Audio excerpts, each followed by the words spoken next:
Well, since the idler arm is now completed and I'm moving on to my next task, it's gonna be this guy. It's time to put a new Pitman arm on. It's the second of a few things that I'm doing to fix the steering in the truck. So idler arm is done. So now we're doing Pitman arm. And the Pitman arm is a bit more of a bear. So this is the Pitman arm here. And the problem is there's no room in here for a tool.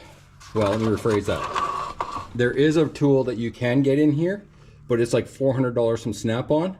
And because I'm only going to be doing this probably once or twice in the lifetime of this truck, I don't feel spending $300 on a tool for this is what I would consider a viable option to do this job.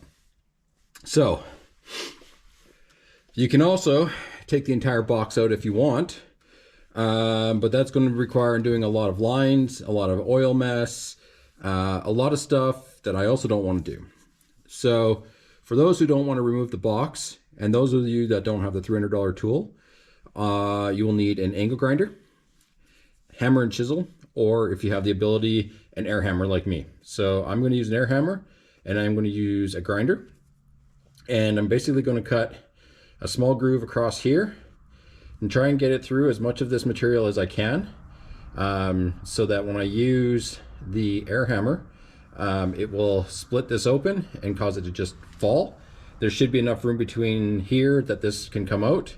And then on the back side in there is the nut. So I'm just going to zip it off, use my air hammer, punch it through like I did with the idler arm, and then that will be taken care of.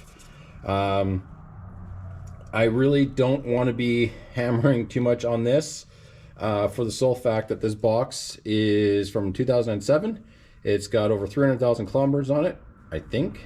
And I want to try and do as much as I can to cause any in deflections or any mass amount of force on this to cause possible any bearing or seal leakage from up inside, because I've already got, as you can see, plenty of oil leaking off the lines already.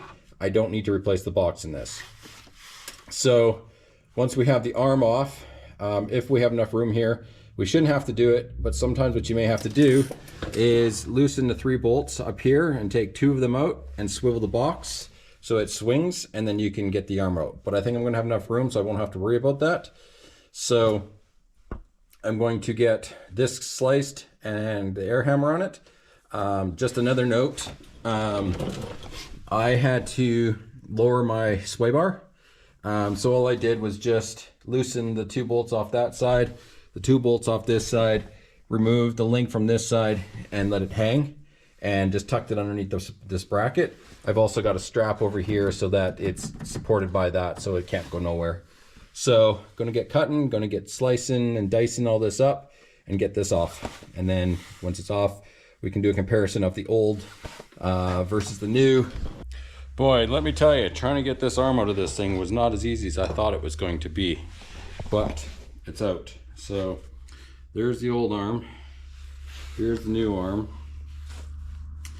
Again, I'm not really feeling much play in this knuckle, so I wouldn't say that it was completely worn out.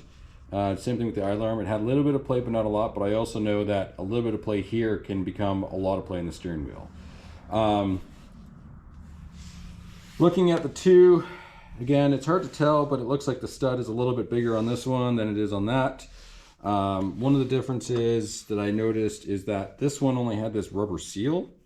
So I'm not sure how grease would have really stayed in this one.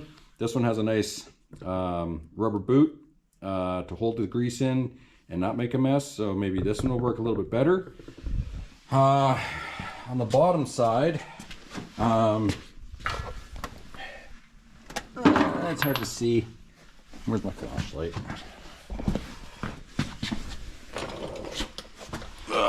So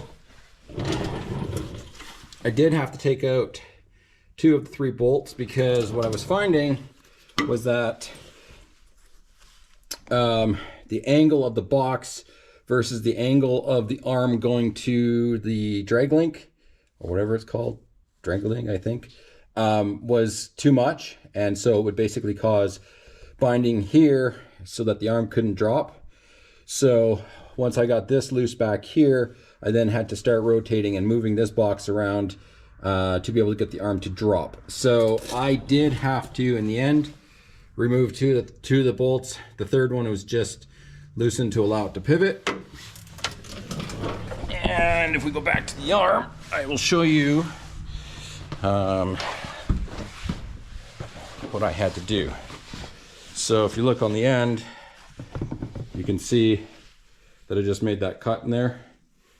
And then I just used my air hammer and just put a bit of pressure, downwards pressure, and it just popped it off. So nothing big or difficult there. So that actually came off easier. It was just the binding part. So I'm gonna get this one now installed and get that one all buttoned up.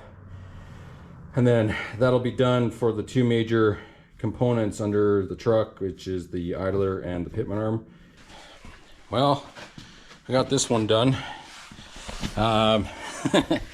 So you can see it's all back up in there. It's all installed. It's all good to go, ready to go. I still have to move. There's a dust boot up in here that I gotta move it back down. I actually had to fully take the box off. I found with the angle of this arm and having the drag link or the center link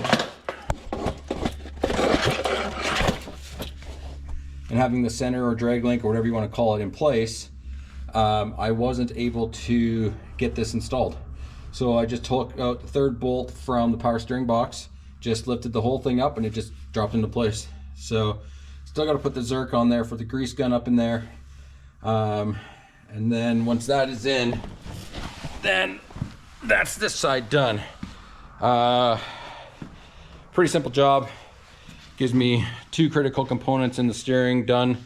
The idle arms and the Pitman arms are now done. So now I'll have the tie rods to do and one other thing. So it's a lot of work, and when it's cold in my shop, it takes a little bit more out of you. So I'm going to try and get one more done today, because it is Saturday and it's only about 2:30 in the afternoon right now, so it's still early.